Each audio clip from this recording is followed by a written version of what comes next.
Good morning అందరికీ.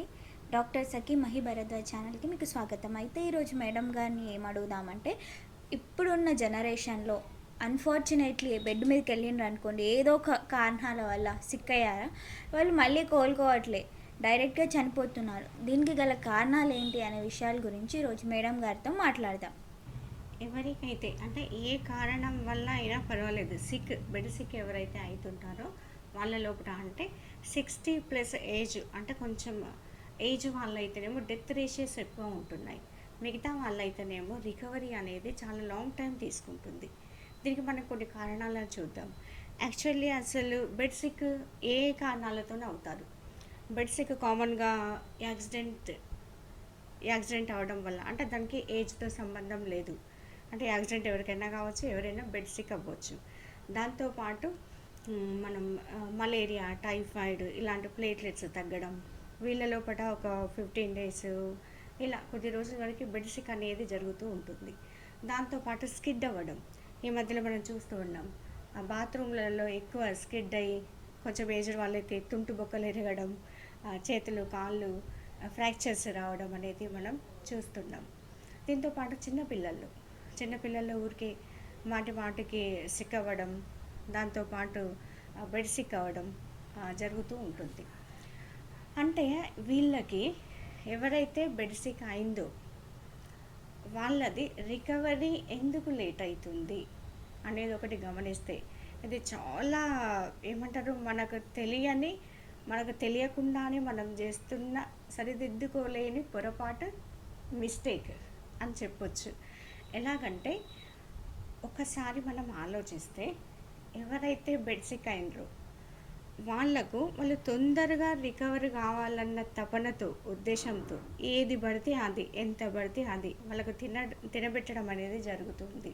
ఒకసారి మనం గమనిస్తే మనకు ఐడియా వస్తుంటుంది, అవన్నీ గుర్తుకు వస్తుంటాయి.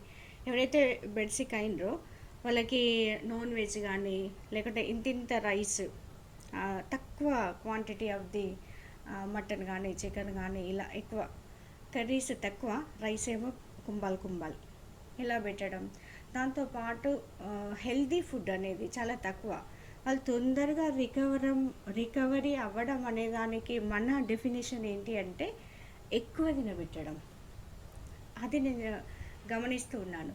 దానివల్ల ఏమవుతుందంటే హెవీ కార్బోహైడ్రేట్స్ అనేవి శరీరం లోపల కుప్పలు తెప్పలుగా పేరుకుపోతూ ఉంటాయి. ఇలా అంటే చాలా నిజం చెప్పాలి అంటే అసలు బతకాల్సిన వాళ్ళను మనకు తెలియకుండా, ఏ డాక్టర్ సలహా లేకుండా, లేదా నాలాంటి న్యూట్రిషనిస్ట్ అడ్వైస్ లేకుండా, లేకుంటే ఎనీ డాక్టర్ అడ్వైస్ లేకుండా మన ఇష్టం వచ్చినట్టుగా తినబెట్టి బతకాల్సిన వాళ్ళను చంపుతున్నామని చెప్పొచ్చు.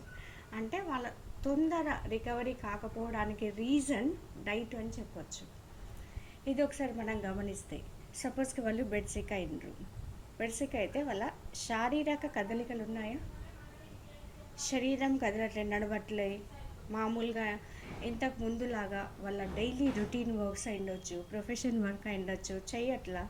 శరీరం ఎప్పుడైతే కదలదో అప్పుడు తక్కువ క్వాంటిటీ ఆఫ్ ది ఫుడ్ తీసుకోవడం అనేది సేఫ్.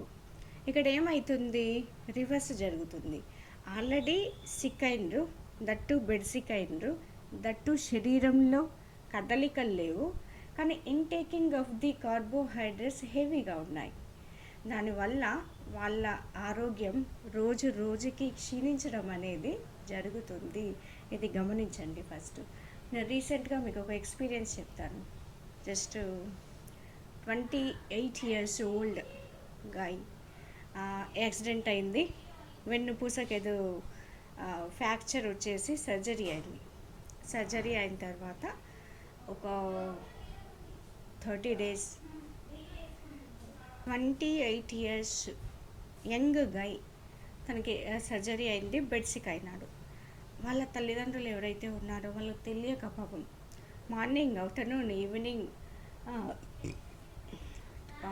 ఇట్లా అంటే 3 పూటలు 4 పూటలు ఏకంగా ఓన్లీ ఇంతింత రైస్, ఓన్లీ పేరుకు మాత్రమే మటన్, చికెన్, అది తక్కువ quantity chicken, soup of the duck అంటుంటాం కదా మనము. అట్లా పెట్టారనమాట. అట్లా పెడితే నాకు తెలిసి ఆయన యంగ్ కదా, తొందరగా రికవర్ అవ్వడానికి ఛాన్సెస్ చాలా ఉంటాయి. బట్ హెవీ కార్బోహైడ్రేట్స్ తీసుకోవడం వల్ల తొందరగానే ఐ థింక్ సో ఒక 3 monthsలో తను ఎక్స్పైర్ అవ్వడం జరిగింది, తను చనిపోవడం జరిగింది. అంటే ఇది నన్ను ఎంతో ఆలోచింపజేసింది. అరే ఎంత చిన్న రీజన్, మిగతా అన్నీ మేము అనలైసిస్ చేసాము. ఆయన ఆరోగ్యం అయిండొచ్చు, మిగతా అట్మాస్ఫియర్ అయిండొచ్చు, హెల్త్ అయిండొచ్చు, మిగతా అన్నీ బాగున్నాయి. కానీ కదలికలు లేని ఒక పేషెంట్కి హెవీ కార్బోహైడ్రేట్స్ పెట్టడం వల్ల ఎలాంటి నష్టాలు వస్తాయి ఒకసారి మనం చూద్దాం. హెవీ కార్బోహైడ్రేట్స్ ఎవరికైతే బెడ్ సిక్ అయిన పేషెంట్ తీసుకుంటాడో ఫస్ట్ వాళ్ళ శరీరంలో, ఇప్పుడు మనం ఒక స్పాంజ్ వాటర్లో వేసామనుకోండి, వాటర్ని ఎట్లా పీల్చుకుంటుంది అది? సేమ్ కార్బోహైడ్రేట్స్ వీళ్ళ రక్తంలోకి చక్కెర నిల్వల్ని అలా లాగేసుకుంటాయి అన్నమాట. అంటే శరీరం అంతా చక్కెర నిల్వలతో నిండిపోయి ఉంటుంది. షుగర్ లేని వాళ్ళకు షుగర్ వస్తుంది, వచ్చిన వాళ్ళకు వెరీ హై గ్లూకోజ్ అనేది కనపడుతూ ఉంటుంది.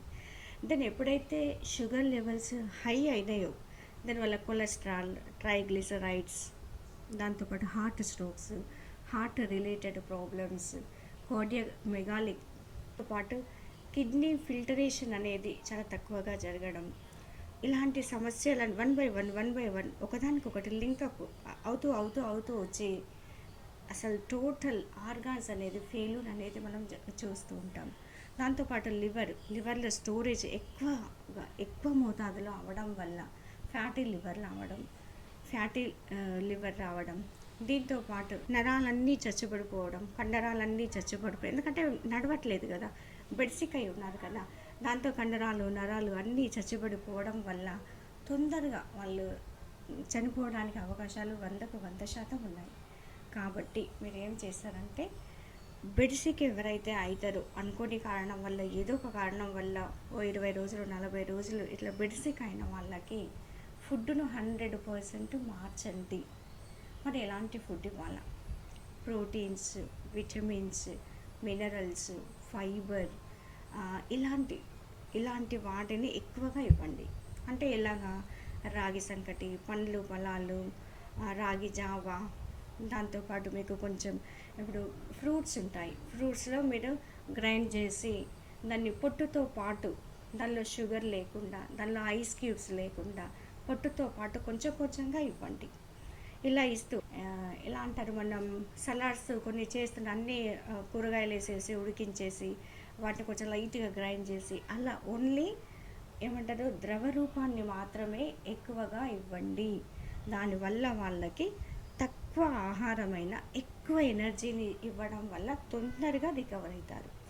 దానివల్ల వాళ్ళు ఏదైతే సఫర్ అవుతున్నారో అనారోగ్యంతో, ఆ అనారోగ్య సమస్యలు కూడా తొందరగా తొలగిపోయి డీటాక్సిఫికేషన్ అనేది జరిగి వాళ్ళ ఆరోగ్యం పునరుద్ధరించబడుతుంది. కాబట్టి వాళ్ళు తొందరగా రికవర్ అవ్వడానికి చాలా చాయిసెస్ ఉన్నాయి. కాబట్టి మనకు తెలియకుండా ఎక్కువ కార్బోహైడ్రేట్స్ని ఇవ్వడం వల్ల బెడ్ సిక్ అయిన పేషెంట్స్ చాలా వరకు వాళ్ళ ఆరోగ్యాన్ని కోల్పోతున్నారు. దీన్ని మీరు పాటిస్తూ మీకు తెలిసిన వాళ్ళందరికీ షేర్ చేయండి.